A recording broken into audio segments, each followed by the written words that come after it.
Good evening, my fellow citizens. This government, as promised, has maintained the closest surveillance of the Soviet military buildup on the island of Cuba. Within the past week, unmistakable evidence has established the fact that a series of offensive missile sites is now in preparation on that imprisoned island.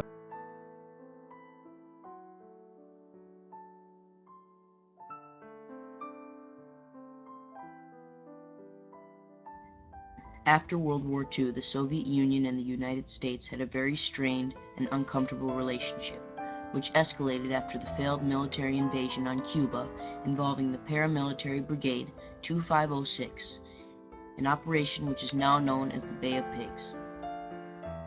But in 1962, during the Cold War, the two superpowers had their biggest conflict when a pilot of a U.S. U-2 spy plane recorded seeing nuclear missiles being assembled on the island of Cuba by the Soviet Union, only 90 miles south of Florida. President John F. Kennedy was informed about this information, and for nearly 2 weeks, he and his team struggled with the situation, trying to do what was best for everyone. This 13-day nuclear standoff is now known as the Cuban Missile Crisis.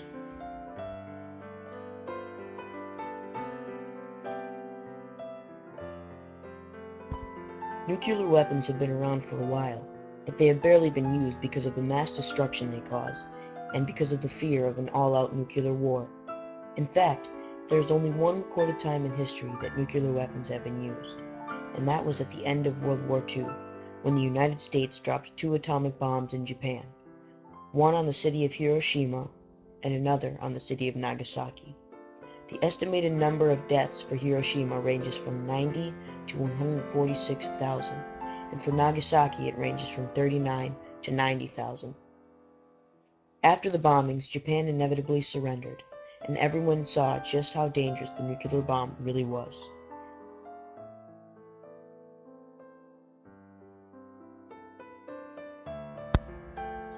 After their alliance in World War II to defeat Nazi Germany, the Soviet Union and the United States began to compete for power. This started when the Soviet Union began to take over much of Eastern Europe, including Romania, Bulgaria, Hungary, Czechoslovakia, parts of Austria, and parts of Germany. They used this land as a buffer zone to ensure their safety if they were ever invaded again. However, it was not a peaceful invasion. In August 1961, the Soviet Union put up the Berlin Wall, which encircled West Berlin and separated East and West Berlin. It was basically the last stand to divide the Soviet Union, the East, and the United States, France, and Britain, the West. After the war, people started leaving communist Soviet Union or East Berlin and moving to democratic West Berlin. The Soviet Union did not take kindly to this because they were losing many people rapidly to the West. Because of this, tensions started to increase and the situation continued to get worse.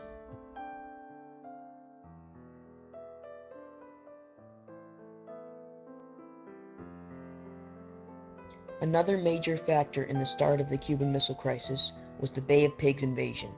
It took place from April 17th to April 19th in 1961, slightly before the Berlin Wall was put up. The Bay of Pigs invasion was an attempt to overthrow Prime Minister Fidel Castro of Cuba and the increasingly communist government. The operation was coordinated by the CIA, but the people who actually participated in the invasion were American-trained Cubans who fled their homes after Fidel Castro and his army took over. The people involved in the Bay of Pigs invasion were greatly outnumbered and surrendered very quickly to Castro and his army. But Castro thought that the United States would strike again, so he decided to get help from his communist allies, the Soviet Union.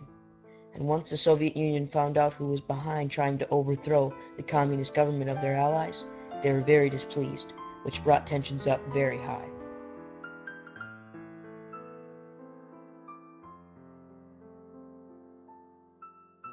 When the Soviet Union put the missiles on the island of Cuba, there were already missiles in Turkey, put there by the United States in case an attack on Russia was needed.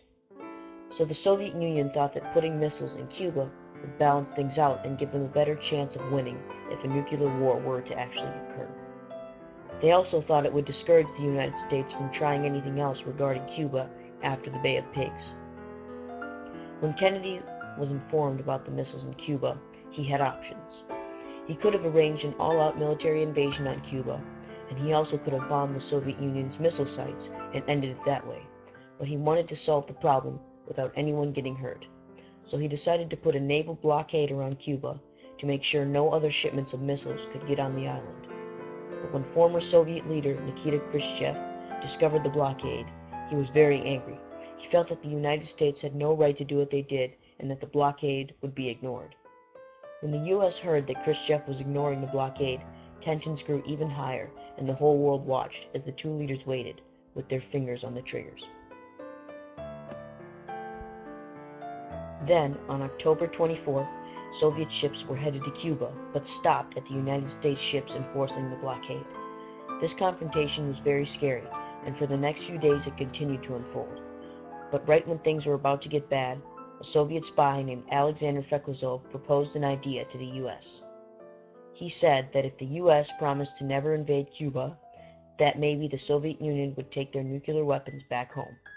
But Khrushchev decided that the United States would also have to take their nuclear weapons out of Turkey to keep things level between the two countries. Kennedy agreed to this, and the solution to this terrifying crisis started to unfold.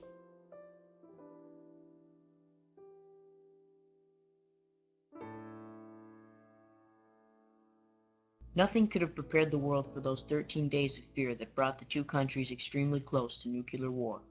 With both the Soviet Union and the U.S. having missiles in different places of the world, the possibilities of disaster were very high.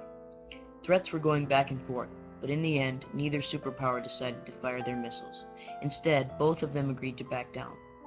Khrushchev agreed to take the missiles out of Cuba, and Kennedy agreed to take the missiles out of Turkey, and never invade Cuba as well. But no one was informed of Kennedy's agreement to remove the missiles from Turkey, and since no one knew of this, everyone thought that Kennedy had made Nikita Khrushchev and the Soviet Union back down, when in reality, they both agreed together. Because of the secret missile deal, Nikita Khrushchev lost prestige. It was even part of the reason that the Soviet Union fell in 1991. But Kennedy, on the other hand, gained prestige. Cuba did also for their defiance against the United States. And even though there was still some tension after the Cuban Missile Crisis, the two superpowers definitely took steps to try and ensure a stable relationship with one another. They realized that if one fired, the other would too, and it would ultimately end in the destruction of them both. The Cuban Missile Crisis has affected the way we look at nuclear weapons and the way we handle problems regarding them.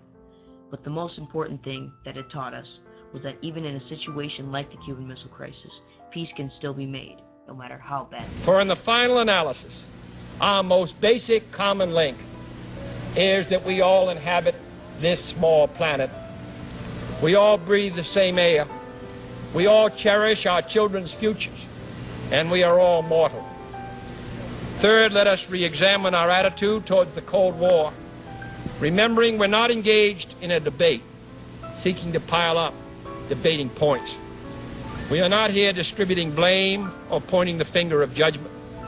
We must deal with the world as it is, and not as it might have been.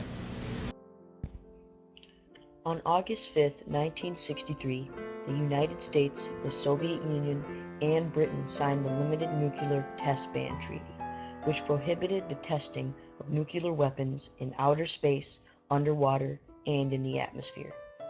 It was a step in the right direction for the three countries, and an important first step in controlling nuclear weapons and suppressing the arms race. The treaty was a way of signifying that the conflict was being resolved, and it was a small but important step in all three countries' future. It was thought that France and China would be involved as well, but when they were asked, they refused. The treaty has influenced other nuclear discussions and has been a huge help in preventing things like the Cuban Missile Crisis from happening again.